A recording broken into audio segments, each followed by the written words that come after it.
guys, welcome back to my channel, McNallie Money, home of all things stock, investment, and personal finance related. Now today we're taking a look at a very small cap company, $50 million market cap in the Canadian MJ space. The company name is Delta 9, and honestly this one has me really excited. I've looked at a lot of different MJ companies in the last couple of weeks, and this one seems to offer the best upside potential. They've got a lot of really exciting things going for them that we're going to talk about in the video. And I've definitely added this one to my short list or my buy list.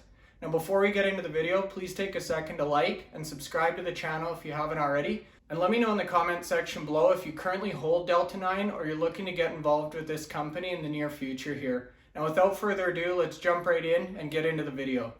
Okay guys, that's right. Today we're going to be talking about Delta 9 Cannabis. This one trades on the Toronto Stock Exchange under ticker symbol DN.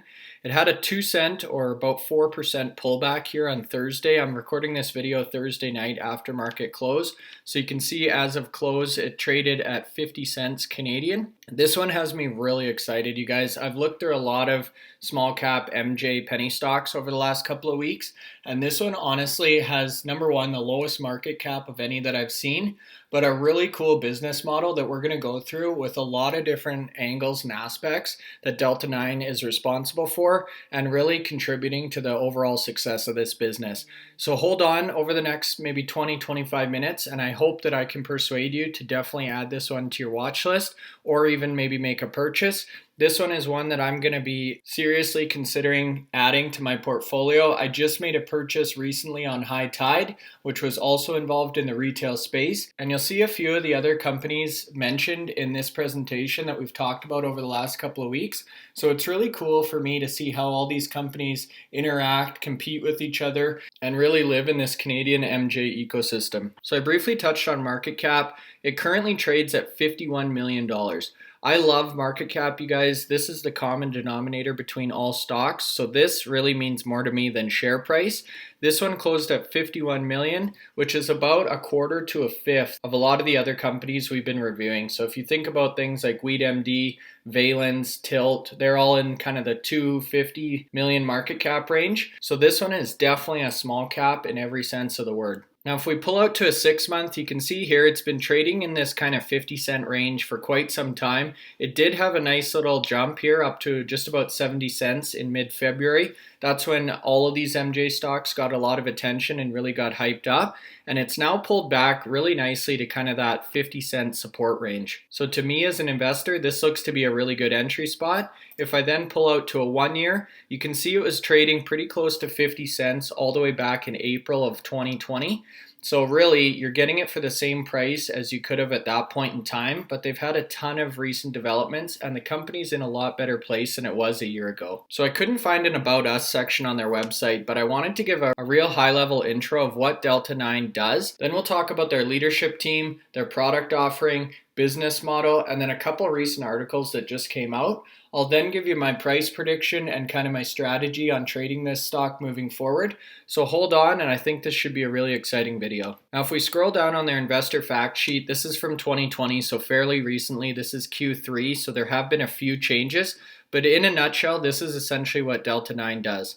They're a vertically integrated MJ company. They're based in Winnipeg, Manitoba, so true Canadian company.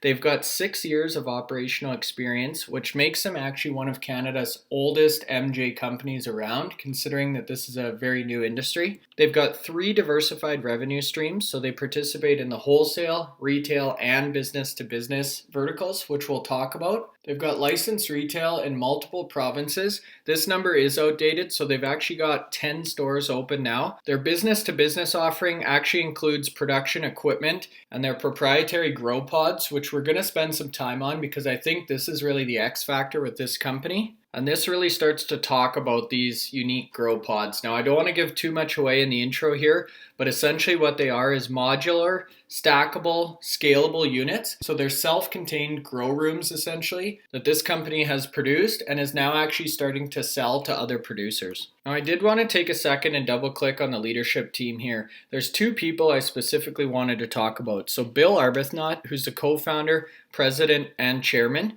Now, he's got over 30 years of entrepreneurship experience across technology, automated systems, security, and process control. Now, obviously, some of those industries are transferable and some maybe not so much. But the point here is that this guy has the skill set and the track record of over 3 decades of being an entrepreneur. So he knows the ups and downs, he knows the ins and outs, he knows how stressful it can be and the challenges that are associated with a startup business. And I think this is really valuable as this industry is just emerging and it's definitely not as mature as a lot of industries. So you really want someone at the helm that's got that grit to persevere through maybe the tough times. So John Arbuthnot is actually Bill's son, and he's the CEO and co-founder as well. So the father-son duo started this company together, which I think is a cool story. He actually started this when he was in fourth year university at Aspen School of Business in Manitoba. So again, a Canadian homegrown guy. He took business school, which is great. That's what I took as well. And he's actually seen Delta 9's growth from the two original founders, so his dad and himself, to now over 300 employees. So that obviously speaks to the growth trajectory of this company. He's also raised over $70 million in expansion capital since 2017, and he's currently the youngest CEO of any company listed on the TSX. So I think that's honestly extremely impressive. Number one, that he's in this type of position and that he's already achieved so much in his young career. Now, some people may look at that and say, hey, you know what, he doesn't have a lot of practical experience as a business leader. But I really look at this as someone who's motivated, they're driven, and they're an up-and-comer, similar to a lot of the big tech startups. The other thing that I really like here is it's founder-owned and operated. And if you think about a lot of the best companies in the world, Apple back in the day, Amazon, I guess back in the day, Tesla, the people who started the companies are the ones who really built them to scale and operated and managed them to such a high level, because you honestly really care more when it's your own baby and you're watching that grow to fruition. Now, this is the company's website, so I wanted to show you guys again just the look and feel. I've talked about this a lot in previous videos. I like to get in here and just see what a customer would see through their eyes. Now, there is a lot more to this company aside from just business to consumer retail, but this is what that experience would look like for an everyday customer. So you can see they offer MJ itself, vape pens and concentrates, different types of gear, pre-rolls, CBD alternatives. We've seen a lot of these type of products in previous videos. Now, if you actually go into their product offerings here and click on one of these, let's take a look at the drinkables here. This is kind of how it would show up. So essentially you would pick which province you live in, which store is closest to your home. You can actually pre-reserve some of this stuff online if you want. This is interesting to see Summit. This is actually produced by the Valence company. And then you'd go in and actually pick up or purchase these products in the brick and mortar location. So now that we've seen their website, this is their product split on MJ or MJ derivatives itself. So you can see here oils represent about 15% of their business opportunity. They're looking to add additional SKUs, which they actually did in 2020. Pre-rolls, so they currently offer 4 SKUs. You get 2 in each pack and they're half-gram servings. Blended MJ flower, so this is actually what's used in the pre-rolls. That represents only 5% of their total sales by category.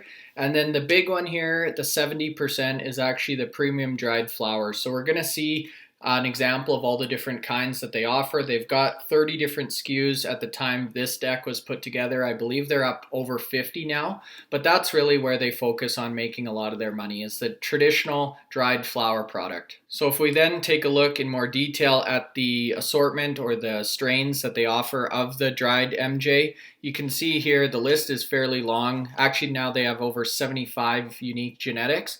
And we've talked about the different flavor profiles, terpenes, stuff like that, that really makes this kind of a craft product.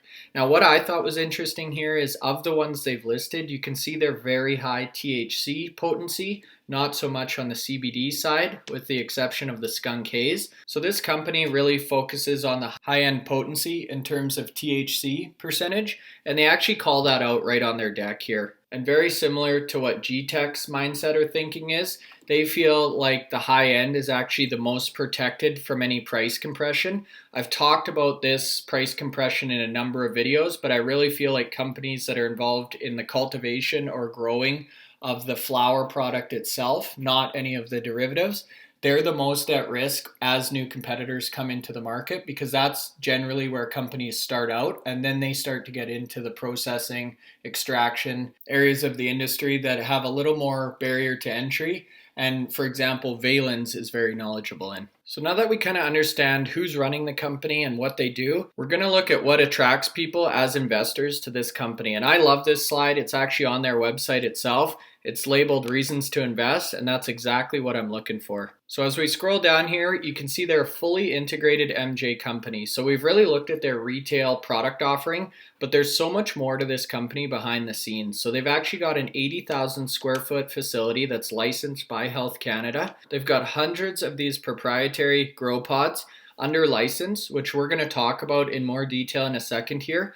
But these are these self-contained units that they've actually licensed out to other MJ cultivators to use in their facilities. They've got 8,300 kilogram per year cultivation capacity, so just about double what we saw in the G-Tech review.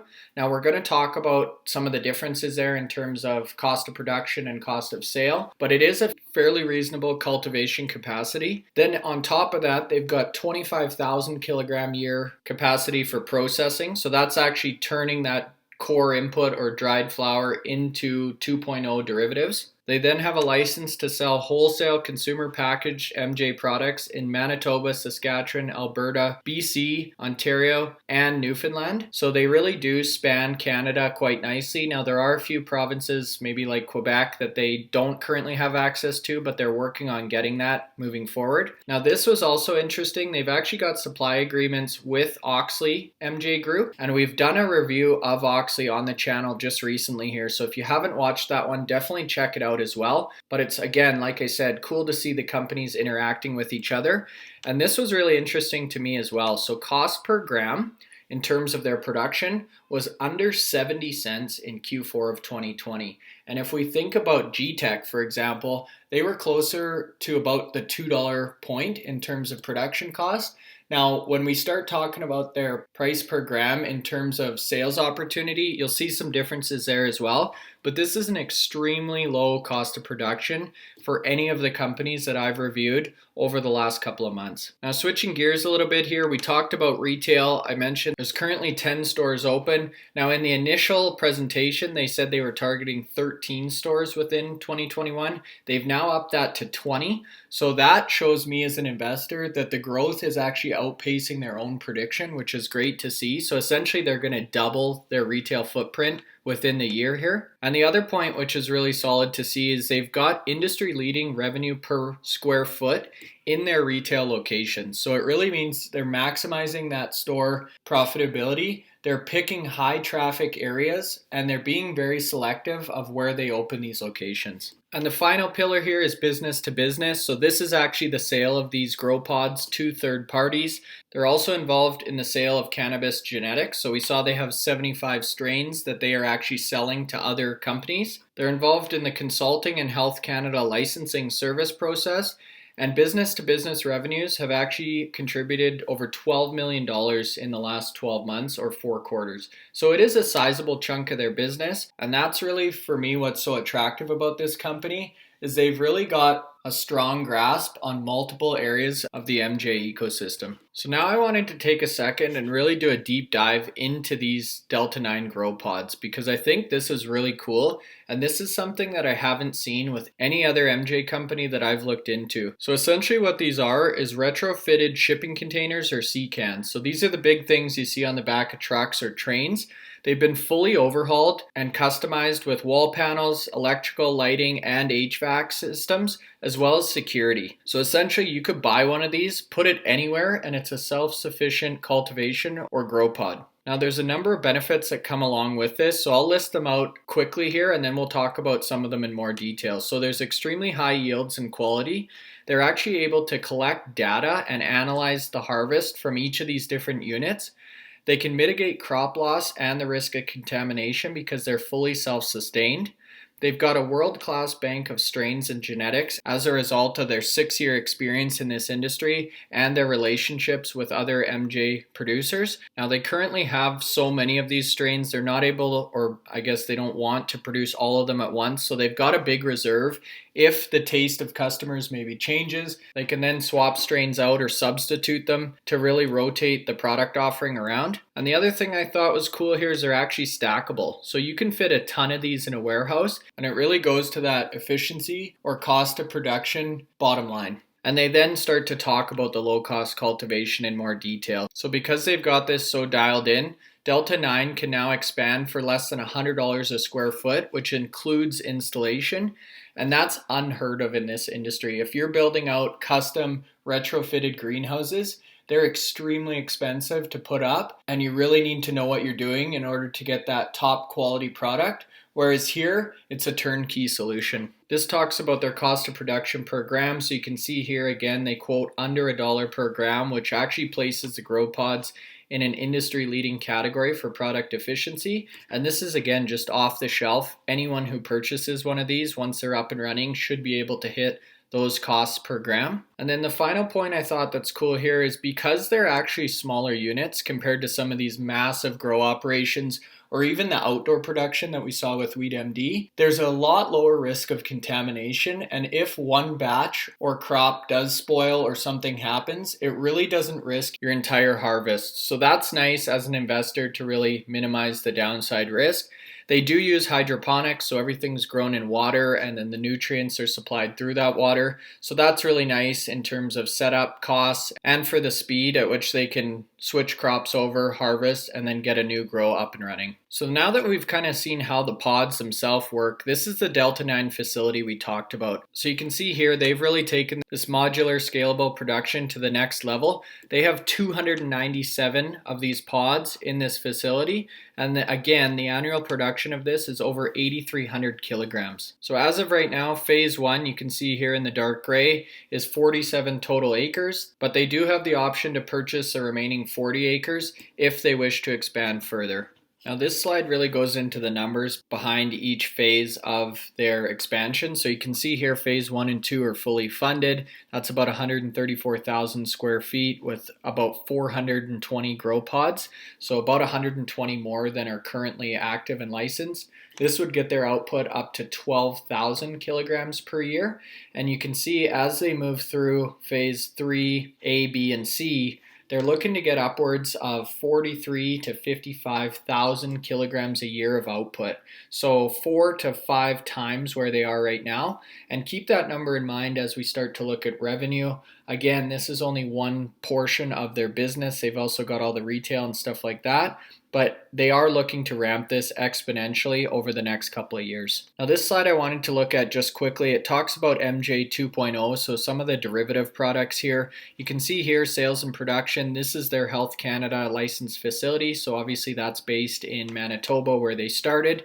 They've then got a 1-year joint venture labeling agreement based out of Calgary, Alberta with Decibel MJ. Here they've basically committed to $4 million worth of MJ derivative products that are delivered as a white label to Delta 9, and then they can resell with their own branding. And in the top right here, you see this Auxly supply agreement. And again, this is of interest to me because we just talked about Auxly. That was actually one of my more popular videos in the MJ space. So they have an agreement for Auxly to supply 2.0 products to all of the Delta 9 stores. Auxly then in turn has the right to purchase up to 1,000 kilograms a year of dried flower and 100 kilograms per year of MJ trimmings from Delta 9. And in July, so last July 2020, that was actually expanded to 4,000 kilograms of the dried flower and 400 kilograms of the trim. So you can see that relationship over time has become more material, and that's really cool to see as a potential Auxly shareholder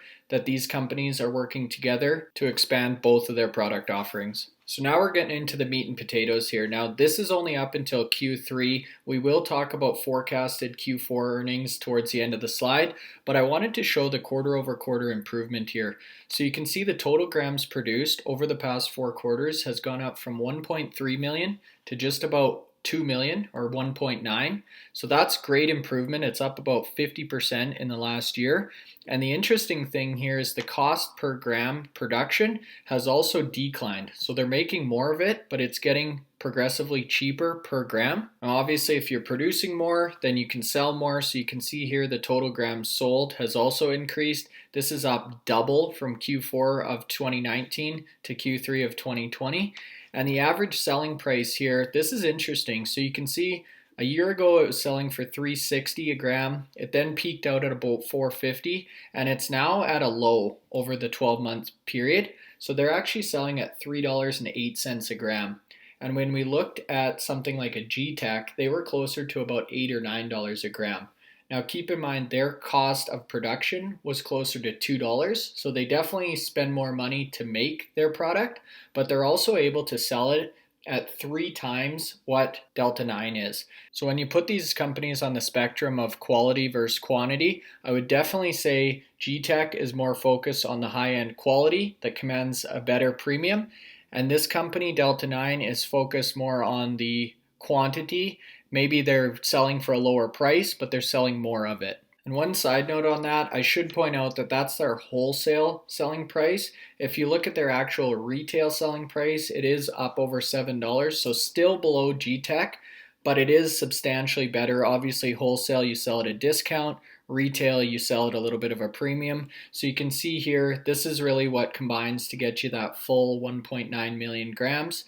Is about half is being sold through wholesale and about half is being sold through retail. So if you were to average these out, you're looking at about $5, $5.15 per gram. So again, definitely a couple dollars below G-Tech, but they are pushing through a lot of volume. The other two metrics I thought were interesting on here is the number of transactions processed. So obviously they've been ramping the number of stores. You would think more stores equals more transactions, which it does.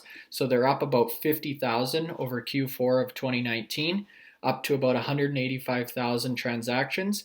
And the cost or the average transaction size is just under $50. So that's really encouraging as well. Not only are they up in terms of total transactions from a year ago, but they're also up about $10 per transaction in terms of value. And I'll spend a quick second on this slide. This shows the last 3 quarters of F20. As mentioned, we're going to see Q4 results, which are the most recent here, or at least projected towards the end. So I don't want to spend too much time here. The point is I wanted to show revenue. So it came in just under 12 million, 13, and then 13. So it has been a little bit flat here between Q2 and Q3. Q4 was also in that general range. So they have seemed to plateau over the last couple of months. And that's a flag for me. Not overly concerning, but it is definitely something to keep an eye on. Now, in terms of earnings per share, you can see they recorded a 7-cent loss here per share. That's a reflection of obviously more investment in the company and higher costs. Again, not overly concerning at this point as this is a growth company and it's very competitive industry right now. The next chart then breaks this revenue down. This one's interesting as well. You can see the retail revenue represents about 8 million out of the 13 million total. So that's definitely the majority of where their money is coming from. Wholesale has actually seen the biggest increase in terms of quarter over quarter growth. They're actually up where they were in Q1 here, so about $3 million of revenue. And then the business to business has actually been declining over the last 4 quarters. It came in at just under 2 million in Q3. So it's interesting to see kind of the ebbs and flows between their 3 divisions. But the nice thing is they're all contributing to revenue in a substantial way. It's not like any of these are representing only a few % of total revenue. So again, they really do have a stable 3-pronged approach to this market. Now I needed to include this slide. I've seen a few of these in different investor decks and I honestly love them. So a number of these smaller companies are actually so excited about their share price and market cap in relation to their competitors that they actually include these in their investor decks. So you can see here some of the big players like Cannabis, Afria, Tilray. Their share price is obviously much higher. They're well above that penny stock range. And their market cap is a lot of cases in the billions or multiple billions of dollars.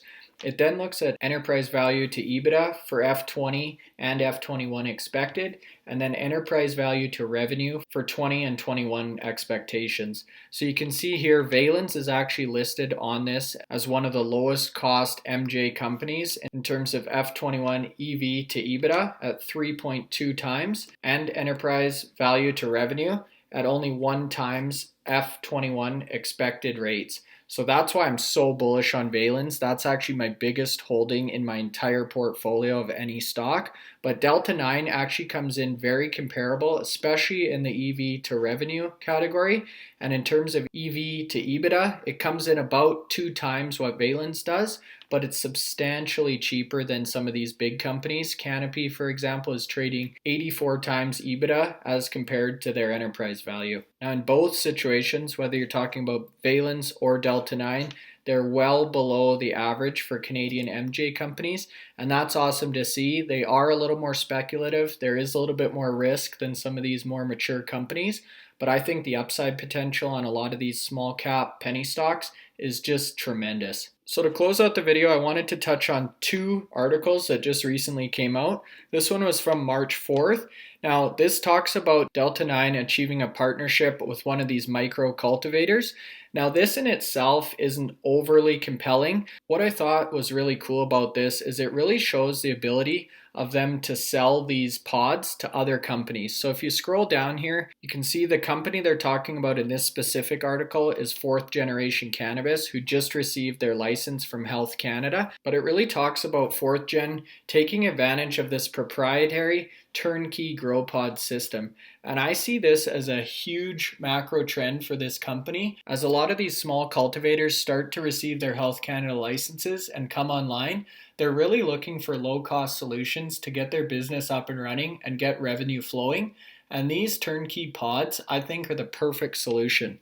So again, this specific article I don't see as groundbreaking, but it's the trend and the pattern here that's starting to emerge that I get really excited about. And if you scroll through the article here, you can see Delta 9 has successfully licensed over 100 grow pods to third-party facilities across Canada.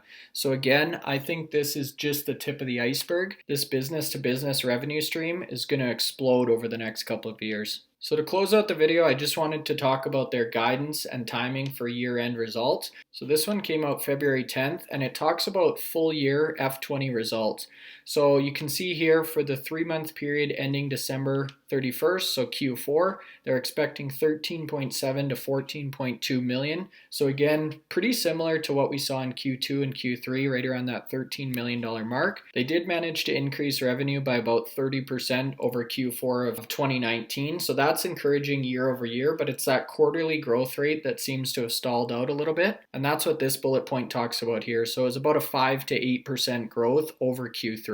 Now, if we look at the full year guidance here, you can see they expect about $52 million for the entire 12-month period, up from $32 million last year. And that's phenomenal when you consider the market cap on this company is right around that $50 million mark. So they're actually making as much revenue as the company's worth in a single year. Continuing down the page here, you can see the total grams of MJ produced is now up over 2.1 million from the 1.9 we saw in Q3. And retail transactions have now surpassed that 200,000 mark compared to 185 that, again, we saw in Q3 on the previous slide. Now, in terms of timing, they're expecting March 30th to get the full earnings release out, so I'm definitely looking forward to that one, and we'll probably be doing a follow-up video at that time. So to close out the video, you guys, I did want to talk about my price prediction for this company. Based on what I've seen here, whether it's the B2B transactions, the growing retail presence, the increasing average price per transaction, or the overall production capacity of Delta 9, I am confident in saying this is a 5x opportunity. That would mean the share price gets up into that $2, $2.50 range. And in terms of market cap, you'd be looking at about $250 million. I feel comfortable with them hitting those milestones within the next 24 to 36 months. And from there, the sky's really the limit. I think a lot of companies in the Canadian MJ space are going to start to see that $1 billion, $2 billion, $3 billion market cap. So if you start to look at that in comparison to their current market cap here of only $51 million, you can see that even a 10x or 20x over the next 5 to 10 years is definitely possible. I think anything in that low 50s, 60 cent kind of price point is fair value for this company, and it's honestly a great steal of a deal at these price points. So as mentioned, I'm going to be putting this on my active watch list. I'll let you guys know if and when I do decide to jump in on this company, but I definitely think it's worth a very close look from anyone who's looking for exposure in the Canadian MJ space. Now, if you haven't already, please take a second to like this video. I've yet to hit 100 likes on any of my videos, so it'd be awesome if you guys could help me out there. As always, subscribe to the channel if you haven't already, and feel free to check out any of my other MJ videos if you are interested in this space, and leave a comment in the section below if you're currently holding Delta 9, looking at investing in this company, or you have any other ideas of companies you want me to take a deep dive in over the next couple of weeks. And on a final note, you guys, please make sure you have a great rest of your day.